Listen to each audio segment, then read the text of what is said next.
आप नवता भक्ति रामायण की सुन रहे हैं। चाहे शबरी एक नारी थी, अधम जाति की थी, लेकिन मन से क्या थी? सरल थी, निष्कपट थी, छल कपट रही थी। वो प्रभु चरणों में गिर गई। प्रभु मेरी कुटिया पर पधारे, अब ये तो बताओ प्रभु मेरा कल्याण कैसे होगा? मैं तो बहुत अधम हूँ और अधम होते हुए भी नारी हूँ, आप करवाओ ना प्रभु। भगवान ने कहा, श्री राम ने कहा, शबरी तुम अपने आप को नीच अधम मत समझो। जाति पाति कुल धर्म बड़ाई, धन बल परिजन गुण चतुराई, भक्तिहीन नर सोई कैसा, बिन जल बारित देखहु जैसा। देखिए शबरी भक्ति की जगह ना जाति ले सकती, ना कुल ले सकता, ना धर्म ले सकता, ना गुण ले सकते, ना धन ले सकता, ना चतुराई ले सकता। भक्ति अपनी जगह है और ये सब अपनी जगह। जाति पाति कुल धर्म बड़ाई, धन बल गुण चतुराई, ये जितनी भी चीजें आई हैं इनसे भक्ति बिल्कुल अलग।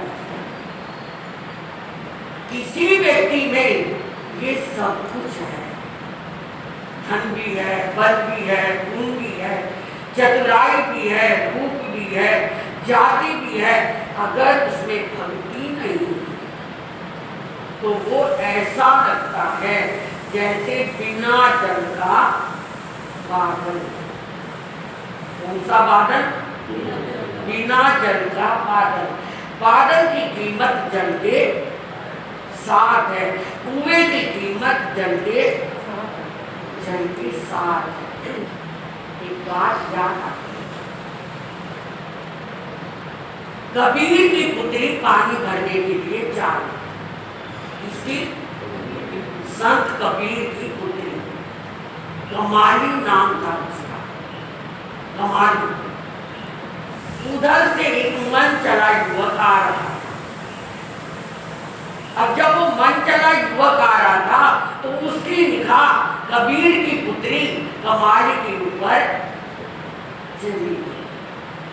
जब कमाली के ऊपर चली गई तो उसने एक रिमार्क्स पास कर दिया उस लड़की को, कबीर की पुत्री को।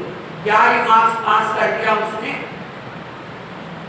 सींग बांकी भैंस सोवे, रंग बांकी घोड़ियां, मूछ बांका पुरुष सोवे, रूपवंती नारियां। क्या रिमार्क्स कर दिया चलते चलते? सींग बांकी भैंस सोवे। भैंस कौन सी अच्छी लगती है? जिसके गोल गोल प्यारे प्यारे से क्या बने हो? सींग हो। और जिसका प्यारा लाल जैसा रंग हो, घोड़ियां वो अच्छी लगती है। और पुरुष वो अच्छा लगता है जिसकी अच्छी मूंछें हो। और स्त्री वो अच्छी लगती है जो बड़ी सुंदर, बड़ी खूबसूरत, जैसे कि तुम हो। जब ये रिमार्क्स पास कर दिया उस युवक ने, तो वो तो कबीर की पुत्री थी। उसने कहा, भाई बात सुनो, आपने तो ये 4 बातें कही है, ये बिल्कुल गलत, इनकी कोई कीमत नहीं। क्यों? हाँ, बिल्कुल कीमत नहीं इनकी। आप बता दो क्या कीमत है? सुनो, दूध बांकी भैंस सोवे, चाल बांकी घोड़ियां, गुणवंता पुरुष सोवे, शीलवंती नारियां। क्या कहा? भाई तुमने बात मुझे सुनाकर कही तो जरूर गई, पर 4 बातें गलत है। है जो दूध देती हो। सील तो बड़े अच्छे हैं, गोल गोल है और अच्छे दूध सुंदर लग रहा भैंस का, मगर दूध है ही नहीं, कौन खरीदेगा उसे?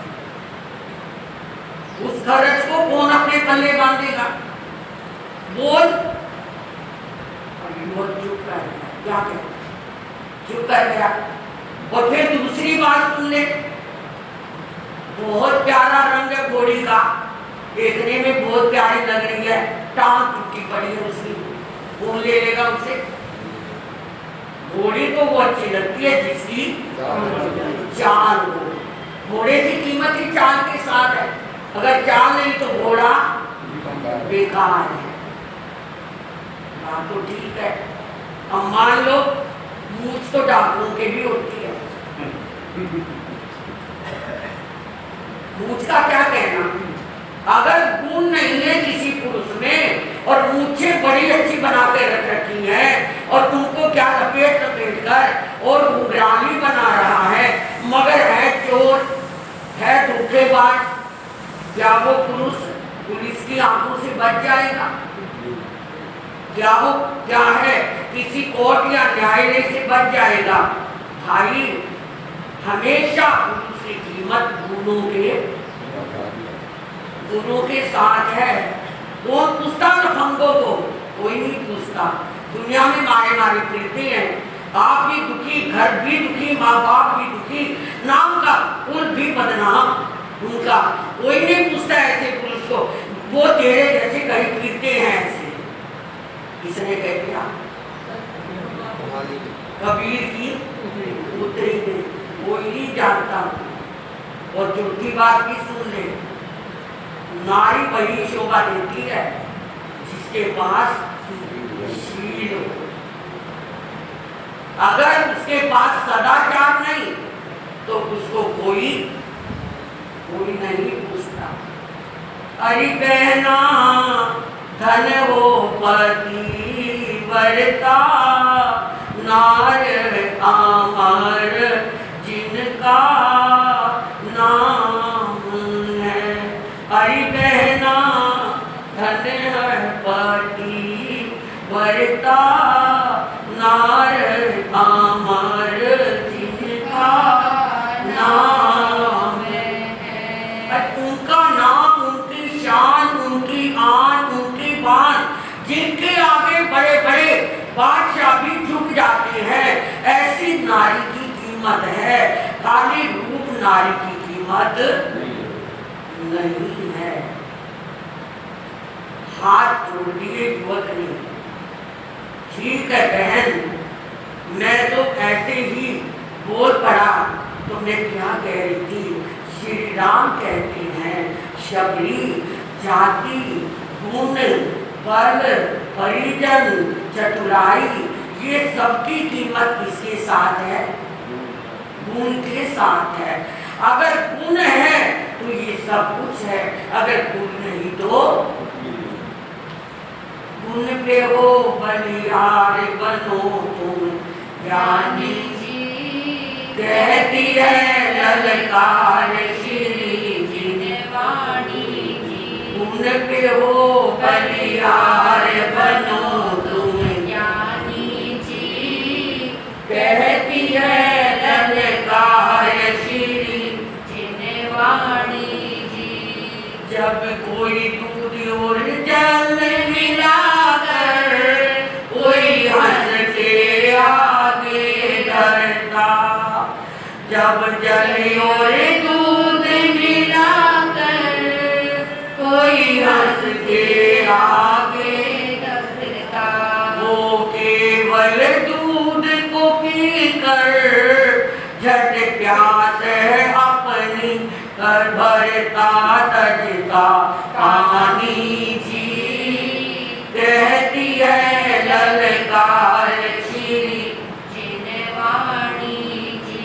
जो बालू में हो चीनी नहीं चीटी देर लगाती, जो बालू में हो चीनी नहीं चीटी देर लगाती, वो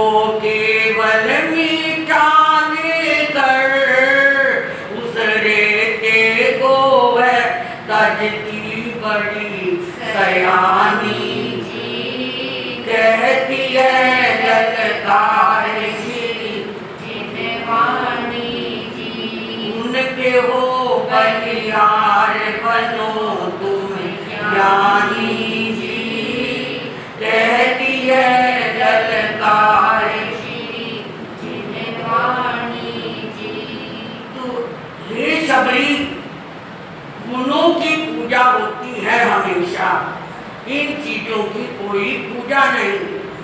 और तुम तो वो पात्र हो, वो सुपात्र हो जिसके अंदर मिट्टी का चाहे बर्तन है पर अमृत भरा हुआ।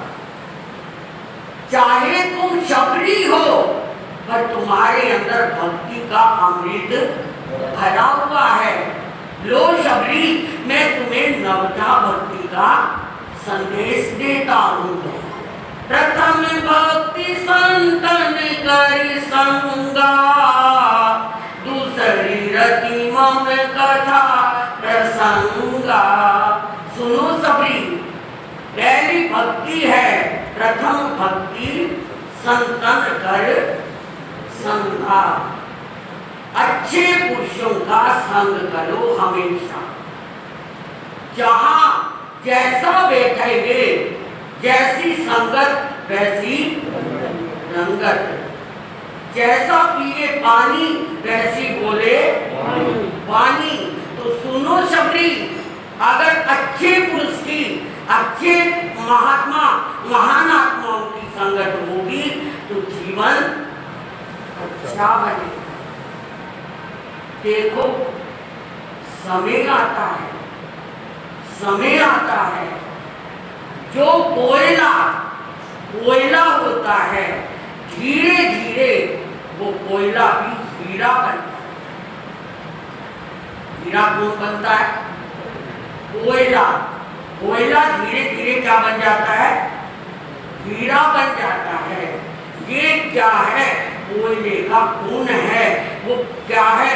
पहाड़ में पड़ा रहा, दबा रहा, समय आया और वो क्या बन गया? हीरा बन गया। संगति क्या कर देती है आदमी को, या संगति चीज को? तो देखो, लोहा है, क्या है? लोहा है। और संगति आती है, संगति आती है कि क्या है? पारस की संगति आई और लोहा क्या बन गया? सोना। किसके साथ लगने से? पारस के साथ लगने से। जब गंदे नाले का पानी गंगा में डलता है तो वो पानी भी क्या हो जाता है? गंगा जल बन जाता है। शबरी, संगत का बहुत बड़ा असर होता है। इसलिए कहा है प्रथम भक्ति संतन कर संगा। संग हमेशा संगत अच्छे पुरुषों की होनी चाहिए। आपने सुना होगा, अभय कुमार मंत्री था लेकिन जैन उपासक था। भगवान महावीर की भक्ति में उसने तन मन को लगाया हुआ था। अगर उसका बस चलता, समय आता कि वो संत बन जाता, पर पिता ने उसे आज्ञा नहीं दी। पर आगम कहते हैं अभय कुमार की संगति में जो व्यक्ति आ गया, जो भी प्राणी आ गया, एक दिन वो क्या बन गया? महान बनता चला गया। ये किसका असर? संगति का। वो तो बात छोड़ो, शबरी को ही देख लो। कौन जानता था, कौन पूछता था? राम प्रभु की संगति करी और शबरी का भी रामायण में नाम अमर हो गया। इसके कारण, संगति के कारण। संतन के संग लाग रे तेरी बिगड़ी बनेगी। संतन के संग लाग रे तेरी बिगड़ी बनेगी। संतों का संग है नेक कमाई संतों का संग है, नेक कमाई जागन के तेरे भाग, जी तेरी बिगड़ी बनेगी। गौतम बुद्ध एक जंगल में चल रहे थे। कौन? गौतम बुद्ध। और सामने से उस समय का, उस जमाने का सबसे बड़ा डकैत, डाकू, जिसका नाम था उंगली मार। क्या नाम था? उंगली मार डाकू आ गया और उसने गौतम बुद्ध को आते हुए देखा, आवाज लगाई डाकू ने, अरे ओ बाबा, वहीं रुक जा, वहीं ठहर जा। तो अब जो व्यक्ति निर्भय होती है, प्रभु की शरण में लगे होते, उन्हें किसी का डर नहीं होता। गौतम बुद्ध चलते रहे, फिर दोबारा आवाज आई उंगली मार की, मैंने कहा ना कि तुम वहीं पर ठहर जाओ, रुक जाओ, और तुम फिर चल रहे हो। गौतम बुद्ध फिर चलते रहे, तीसरी बार फिर कहा उंगली मारे, मैंने कितनी बार कहा मेरे नाम से पूरा नगर डरता है, राजा, सैनिक, सेनापति घबरा जाते हैं मेरे नाम से, और तू है कि ऐसे ढीठ बनकर चल रहा है। गौतम बुद्ध ने कहा, भाई मैं तो ठहरा हुआ हूं, पर तू चल रहा है, तू अपनी तरफ देख, मेरी तरफ क्या देखता है? मैं तो ठहरा हुआ हूं अपने धर्म पर, कर्म पर, जीवन पर तू देख, तू कहाँ ठहरा? तूने मेरी शक्ति को नहीं देखा? इसने कहा उंगली मार ले, तूने मेरी ताकत को नहीं देखा? क्या ताकत है? क्या ताकत है? कहते हैं गौतम बुद्ध ने एक पत्ता, जहाँ खड़े थे वो चल रहे थे, पेड़ था, उससे एक पत्ता उसने तोड़ा और उंगली मार को कहा, वो ताकत को बाद में देखूंगा, ना मैंने देखने की जरूरत है तेरी ताकत। अगर तेरे में शक्ति है, तेरे में कोई ताकत है, तो ये पत्ता दोबारा क्या लगा दे, जोड़ दे, शाखा के साथ लगा दे। अब अगले बगले झांक रहा कौन? उंगली मार। मारना आसान है। गौतम बुद्ध ने कहा किसी को मारना आसान है, उंगली मार। तूने दुनिया को मार मार कर उनकी उंगलियां काट काट कर गले में क्या डाल दी? माला डाल दी, जिससे तेरा नाम क्या पड़ गया? उंगली मार। उंगलियों की माला डालने वाला। पर मैं तुझे कहता हूँ, जिन उंगलियों को काटा, जरा उन हाथों में लगा के तू बता दे अगर तेरे अंदर कोई ताकत है। अब लगा उंगली मार को, भाई मैं तो बिल्कुल हारा हुआ हूँ, क्या ये पत्ता, क्या पत्ते की बात मैं इसे नहीं लगा सकता, तो मुझे किसी को मारने का और किसी को तोड़ने का क्या अधिकार है जब मैं जोड़ नहीं सकता। आया और गौतम बुद्ध के चरणों में गिरा। समय अच्छा आ गया था उंगली मार का, और चरणों में गिरकर कहा, प्रभु मुझे नहीं मालूम था कि मेरे अंदर कोई शक्ति नहीं, पर अब मुझे पता लगा कि क्या है, मैं तो बिल्कुल शक्तिहीन हूँ। अरे मारना आसान है, पर जिलाना बहुत मुश्किल है। रुलाना आसान है, पर हंसाना बड़ा मुश्किल है। कहना आसान है, पर उसको जीवन में लाना बड़ा मुश्किल है। तो इसलिए शबरी, अच्छे पुरुषों की जो संगत होती है, वो बिगड़े से बिगड़े व्यक्ति को भी उद्धार कर देती है, सुधार कर देती है। बता रही है प्रभु राम और सुन रही है शबरी, और आप सब भी भगत बनकर सुन रहे हो।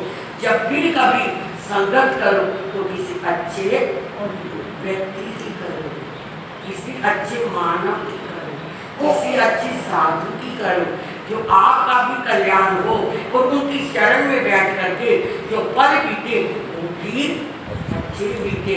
खड़ी अपनी जगह पर पहुंच गए। अभी तो लंबा चौड़ा उपदेश है श्री राम का शबरी के लिए, कैसे कैसे आगे बताएंगे, और शबरी कैसे उसे जीवन में उतारेगी, और किस तरह शबरी का उद्धार होगा, वो सब आप से बता लगेगा। आओ जीवन को धन्य बनाओ। बहुत बहुत मंगल कामना।